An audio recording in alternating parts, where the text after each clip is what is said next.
Maliens, mes chers compatriotes, hôtes du Mali, rendons grâce à Allah, le Tout-Puissant et le Tout Miséricordieux, de nous assurer le passage à une nouvelle année, que je souhaite pleine de réconfort, de concorde et de prospérité pour notre chère patrie, le Mali. C'est avec un immense espoir que je m'adresse à vous à l'occasion du traditionnel message à la nation du Nouvel An. Par-delà le respect de cette tradition, le passage à une nouvelle année constitue une heureuse circonstance pour examiner ensemble les résultats de nos efforts communs, mais aussi de prendre conscience des grands défis à relever qui sont les nôtres. Je voudrais aussi exprimer ma compassion à l'endroit des populations qui ont été victimes des graves inondations de l'année 2024. En 2024, nous avons consolidé la souveraineté nationale par des réformes courageuses et des initiatives stratégiques. Mes chers compatriotes, en portant un regard sur la vie de notre nation tout au long de l'année qui s'achève, nous pouvons être fiers de ce que nous avons accompli ensemble, malgré les nombreux défis qui se dressaient devant nous. De toute évidence, 2024, certes, notre pays a été, mais il s'est davantage aguerri et a su renforcer sa résilience face à la complexité des défis. Je voudrais, à juste titre, rendre un hommage mérité au peuple, tant son soutien est resté indéfectible aux côtés des autorités de la transition à l'occasion des grandes réformes entreprises par les organes de la transition. L'élan de solidarité nationale et le désir ardent de souveraineté véritable ainsi amorcé par les Maliennes et les Maliens ne doit aucunement s'essouffler pour le bonheur de nos populations. Mes chers compatriotes, notre décision politique, appuyée en permanence par le peuple malien, a permis de consolider remarquablement la réforme de notre outil de défense. Les forces armées et de sécurité ont engagé et poursuivi au cours de l'année 2024 de vastes opérations de sécurisation de l'ensemble du territoire, notamment dans la région de Kidal, où des opérations spéciales ont porté un coup décisif à des chefs terroristes dans la localité de Tanzawatin. La coordination des opérations, les réformes ainsi que les partenaires stratégiques seront poursuivis conformément aux orientations politiques. L'année 2025 qui s'annonce sera sans doute celle de la consolidation des acquis opérationnels et de l'adaptation de l'outil de défense aux nouvelles menaces auxquelles notre pays et l'espace AIS sont confrontés. Pour y faire face, nous devons davantage renforcer notre capacité d'anticipation tout en continuant un redéploiement conséquent de forces dans le but de favoriser le retour de l'administration et des services sociaux de base afin de préserver durablement l'intégrité de notre territoire. En ce moment précis, il y a une pensée pieuse pour toutes les victimes civiles de la crise sécuritaire que nous traversons, à nos forces armées et de sécurité engagées dans les opérations et qui payent un lourd tribut pour la défense de la patrie. Et j'exprime la reconnaissance de la nation. Je voudrais également m'incliner sur la mémoire de tous les militaires qui ont consenti le sacrifice ultime. Mes chers compatriotes, dans le cadre de la promotion d'une gouvernance vertueuse et de la lutte contre la corruption et les atteintes aux biens publics, je recevais il y a quelques semaines le rapport 2023 du Bureau du vérificateur général et de l'Office central de lutte contre l'enrichissement illicite.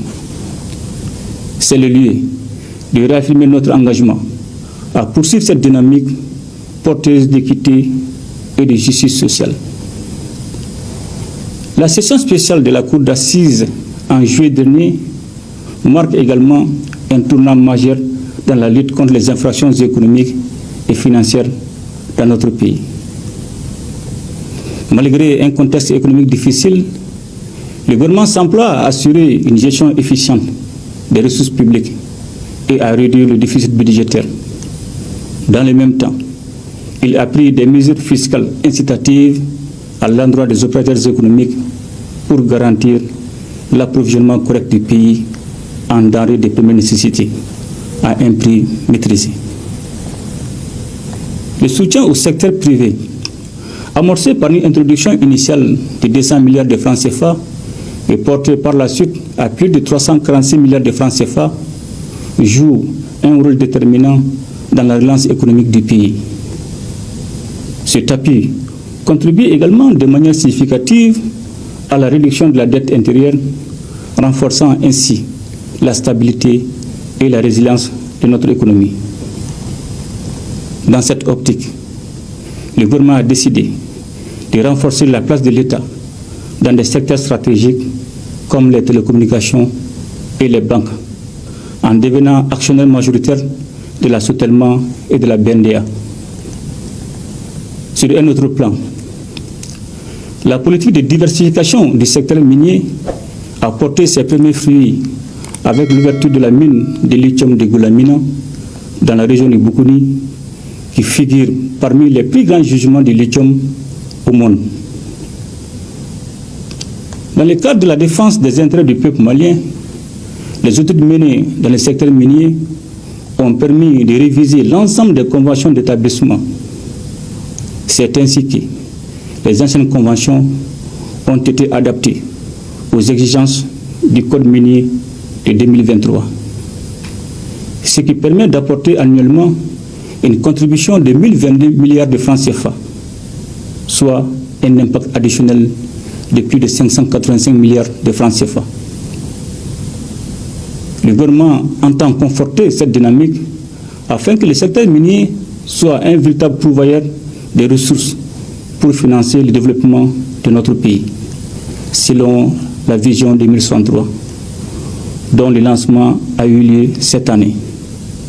Mes chers compatriotes, notre peuple, à travers le dialogue intermalien, a marqué sa constance, mais surtout sa conviction pour l'avènement d'un Mali nouveau, le Mali courant, le Mali de nos rêves, où nos valeurs sociétales reprendront tout leur sens au profit de la construction nationale sur fond de souveraineté.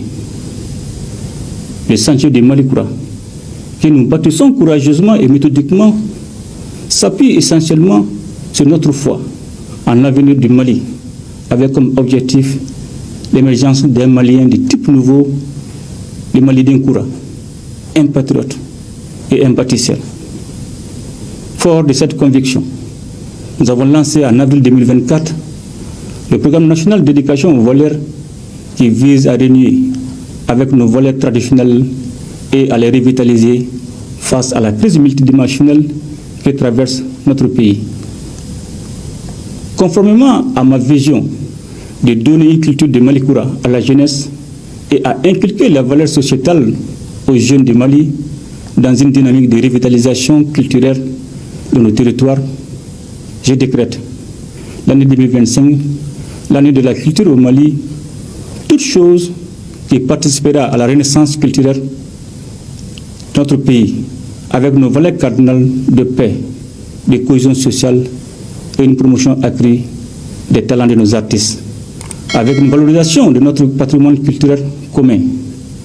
À cette occasion, j'invite les Maliens à revitaliser nos valeurs culturelles et à célébrer notre riche culture durant cette année 2025. Mes chers compatriotes, c'est avec beaucoup de peine que je vois nos populations confrontées à la crise énergétique qui dure depuis quelque temps. Les mesures prises pour sa résolution dans le cadre du mix énergétique renforceront sensiblement la fourniture de l'électricité dans notre pays. Le lancement des projets structurants telles les centrales solaires de Sanangourouba, de Safo et de Tchakadougou, participent de cette ambition gouvernementale. Suivant mes institutions, le gouvernement intensifie les efforts pour une résolution durable de la crise énergétique. Mes chers compatriotes, nos actions politiques et économiques au plan interne sont soutenues par une diplomatie active qui porte partout la voix du Mali et notre exigence de respect de la dignité et de la souveraineté de l'État.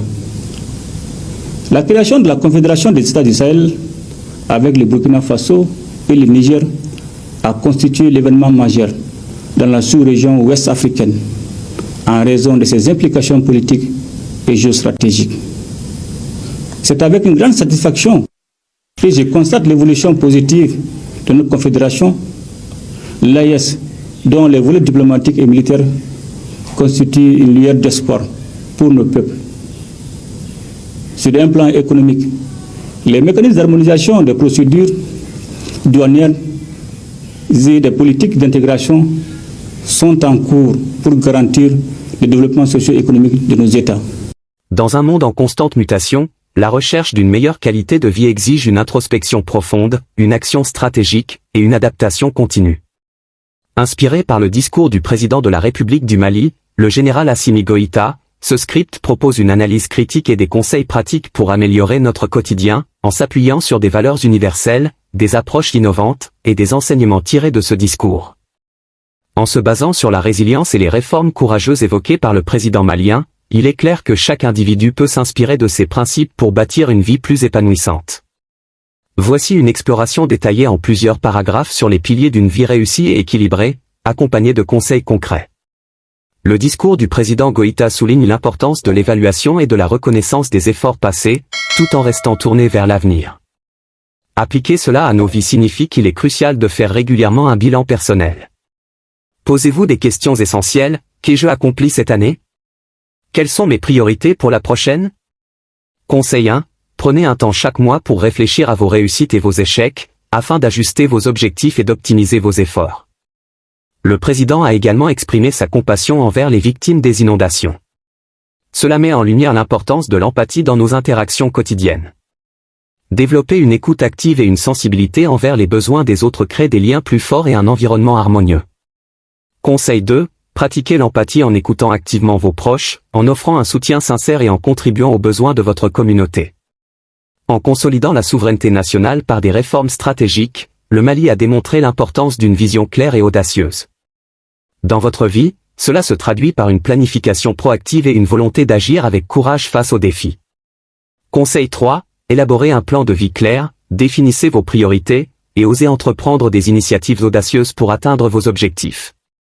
La résilience évoquée dans le discours est une qualité essentielle face aux épreuves de la vie.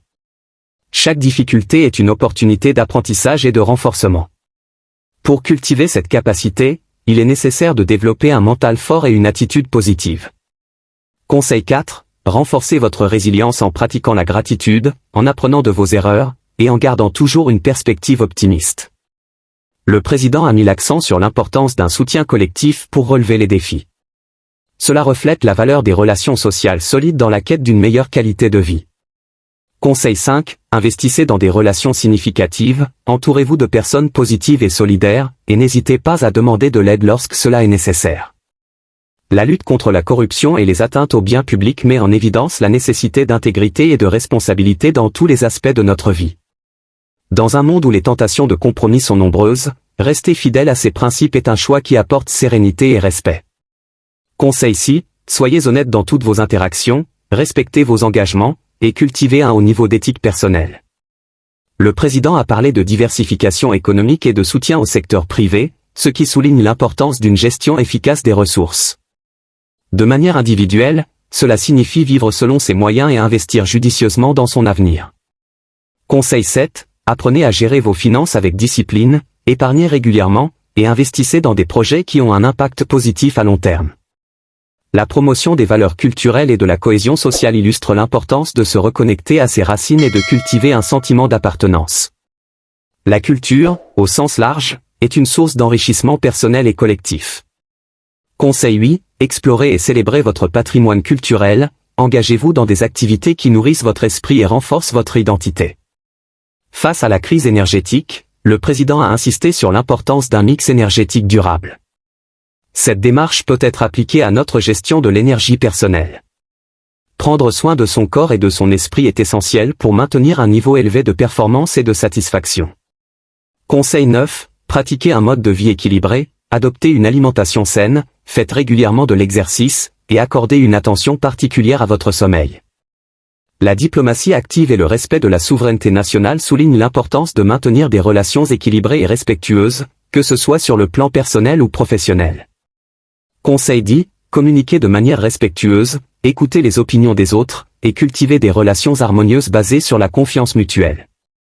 Enfin, la vision du président pour un Mali nouveau repose sur une foi en l'avenir et une croyance en la capacité de transformation. Cette philosophie peut inspirer une approche optimiste et proactive dans nos vies. Croyez en votre potentiel, visualisez votre succès, et travaillez chaque jour à devenir une meilleure version de vous-même. En conclusion, la quête d'une meilleure qualité de vie est un processus continu qui exige de l'engagement, de la discipline, et une ouverture au changement. En nous inspirant des principes évoqués dans le discours du président malien, nous pouvons adopter une approche holistique pour améliorer notre bien-être. Ces conseils, bien qu'inspirés d'une vision nationale, sont universels et applicables à tous. Cultiver la résilience, renforcer les relations sociales, valoriser l'éthique, et investir dans notre développement personnel sont autant de clés pour vivre une vie épanouie et significative.